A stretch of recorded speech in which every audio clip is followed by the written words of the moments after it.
Movie की शुरुआत एक घने जंगल से होती है। पेड़ पौधे हर तरफ फैले हुए हैं। हॉपर एक अनुभवी आर्कियोलॉजिस्ट अपने दो युवा और उत्साही सहायकों के साथ होता है, जिसमें एक का नाम जैकी और दूसरे का टायर होता है। हॉपर की आंखों में एक गहरा जुनून और दर्द दिखता है। टायर आश्चर्य के साथ कहता है, हॉपर सर, क्या आपको सच में लगता है कि वो 40 साल पहले गायब हुए हिप्पीज अभी भी कहीं होंगे? ये तो नामुमकिन सा लगता है। जैकी जल्दी से टायर को टोकते हुए कहता है, टायलर सर ने अपना पूरा जीवन इस पर लगा दिया, हमें उन पर भरोसा है। हॉपर की तरफ वो सम्मान के साथ देखते हुए कहता है, सर हम आपके साथ चलने के लिए तैयार हैं। हॉपर गहरी सांस लेते हुए कहता है, नहीं बच्चों, ये मेरी लड़ाई है, मैं अकेले जाऊंगा, मैं शाम तक वापस आ जाऊंगा। उनकी आवाज़ में दृढ़ता है, लेकिन उनकी आंखों में एक अनकही कहानी है। वो अपने कुत्ते को साथ लेकर जंगल की तरफ निकल पड़ते हैं। उसकी पीठ पर एक भारी बोझ है। हॉपर जंगल में भटक रहे हैं। उसका कुत्ता अचानक एक पुरानी जंग लगी वैन के पास भौंकने लगता है। हॉपर का दिल धड़कने लगता है। उस वैन में एक उन्हें डायरी मिलती है, जिसमें अजीबोगरीब चित्र बने हैं। वो महसूस करते हैं कि वो अपने लक्ष्य के बहुत करीब हैं। तभी कुत्ता एक पहाड़ी की तरफ जोर जोर से भौंकना शुरू कर देता है। हॉपर को एक गुफा दिखती है। वो अपने कुत्ते को छोड़कर गुफा में जाते हैं। हॉपर अपने आप बुदबुदाते हुए कहते हैं, मुझे पता था कि कुछ तो है। वो डर के बावजूद आगे बढ़ते हैं। गुफा में उसे एक काउबॉय के कपड़ों में एक आदमी दिखता है, जो बिल्कुल स्थिर खड़ा होता है। हॉपर का दिल बैठ जाता है। वो बोलते हैं, ये क्या है? उसे लगता है कि ये कुछ बहुत ही भयानक है। वो तुरंत वापस मुड़ता है। नहीं, मैं अकेले नहीं लड़ सकता, अगली बार पूरी तैयारी के साथ आऊँगा। ये कहकर वो गुफा के बाहर आ जाते हैं। अगली सुबह हॉपर पूरी तैयारी के साथ वापस आते हैं। वो वैन के पास एक गहरे गड्ढे में रस्सी डालते हैं और गुफा में घुस जाते हैं। वो हैरान रह जाते हैं क्योंकि कल वाला काउबॉय अभी भी उसी जगह पर खड़ा है। हॉपर आगे बढ़ता है। वो एक हवा में नमी वाली दीवार से गुजरता है। तभी काउबॉय चलने लगता है। हॉपर उसका पीछा करता है। जब वो पीछे मुड़कर देखता है तो बाहर की रोशनी तेजी से चमक बुझ रही है। हॉपर डर के मारे चिल्लाते हैं, ये क्या हो रहा है? रोशनी ऐसी क्यों ब्लिंक कर रही है? वो डर जाते हैं, लेकिन काउबॉय का पीछा करने का फैसला नहीं छोड़ते। वो दौड़ते हैं और गिर जाते हैं। यहाँ मूवी का सीन कट होता है। दूसरी तरफ हमें जैकी और टायर को दिखाया जाता है। वो हॉपर के घर के बाहर खड़े हैं। उनकी चिंता साफ दिख रही है। टायर बेचैनी से कहता है, 2 दिन हो गए, हॉपर सर वापस क्यों नहीं आए? मुझे बहुत डर लग रहा है। जैकी फ़ोन पर टायर की गर्लफ्रेंड को बुला लेता है। हमें जाना होगा। गाड़ी आती है, लेकिन उसके साथ उसकी गर्लफ्रेंड के 2 भाई बहन भी आ जाते हैं। सबकी आंखों में हॉपर की खोज की बेचैनी है। वो जंगल की ओर निकल पड़ते हैं। वो जंगल में हॉपर की पुरानी गाड़ी और वैन देखते हैं। उन्हें गड्ढे में रस्सी दिखती है। टायर हैरान होकर कहता है, ये रस्सी तो बहुत पुरानी है, ये हॉपर सर की नहीं हो सकती। वो सभी एक दूसरे को देखते हैं। उनकी आंखों में डर है। फरबी टायर की जो गर्लफ्रेंड का भाई है, वो बाहर रुकने का फैसला करता है। फरबी थोड़ा डरते हुए कहता है, मैं बाहर रुकूंगा क्योंकि मुझे अंधेरे से बहुत डर लगता है। मैं मदद के लिए बुलाऊंगा तुम्हें अगर ज़रूरत पड़ी तो। बाकी 4 लोग गुफा के अंदर चले जाते हैं। उन्हें भी हवा में नमी महसूस होती है।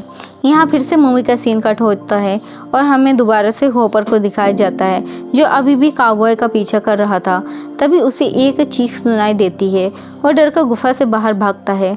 हॉपर चौंक कर कहता है, मैं अभी तो अंदर गया था और बाहर रात कैसे हो गई? वो अपनी गाड़ी को देखता है, जो पुरानी और झाड़ियों से ढकी हुई है। वो जैकी का बैग देखता है। उसकी आंखें नम हो जाती हैं। जैकी, टायर, तुम लोग भी यहाँ आए थे, लेकिन तुम कहाँ हो?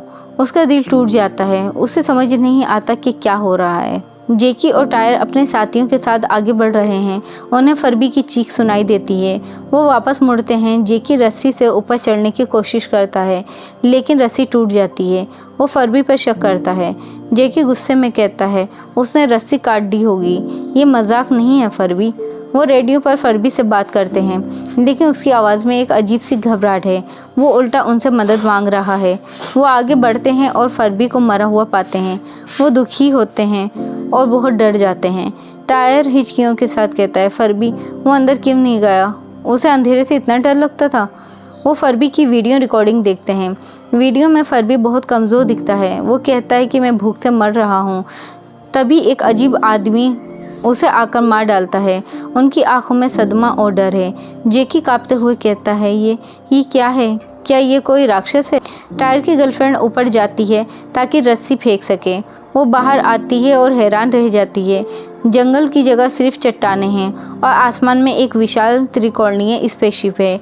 एक रेत का तूफान उसकी तरफ बढ़ रहा है। वो डर के मारे वापस भागती है। टायर गुस्से में कहता है, तुम इतनी जल्दी क्यों आ गई? तुम्हें डर लग गया क्या? गर्लफ्रेंड रोते हुए कहती है, तुम यकीन नहीं करोगे, मैं 1 घंटे बाहर थी। सब बदल चुका है, सब कुछ। टायर वीडियो देखता है और पता चलता है कि वो सिर्फ 1 सेकंड के लिए बाहर गई थी। टायर की आंखों में डर होता है। वो बोलता है, ओ माय गॉड, ये एक टाइम ट्रैप है, हम इसमें फंस चुके हैं। वो और जैकी एक दूसरे को देखते हैं। उनकी आंखों में निराशा और हार है। तभी आदि मानव आ जाते हैं। वो उन्हें घेर लेते हैं। उनकी जान खतरे में है।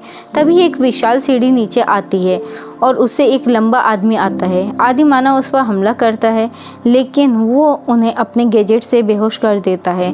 2 आदि मानव बच्चे उसका हेलमेट हटा देते हैं। वो मरने से पहले उन्हें झरने की तरफ इशारा करता है। वो समझ जाते हैं कि ये एक माउंटेन ऑफ यूथ का पानी है। वो फरबी को पानी में डाल देते हैं। टायर उम्मीद के साथ कहता है, ये काम करेगा, ये काम करेगा। वो आगे बढ़ता है और हॉपर को घायल पाते हैं। हॉपर उसे बताता है कि वो टाइम ट्रैप की अलग अलग परतों में है। हॉपर कहता है कि वो नहीं जा सकता क्योंकि वो अब मरने वाला है।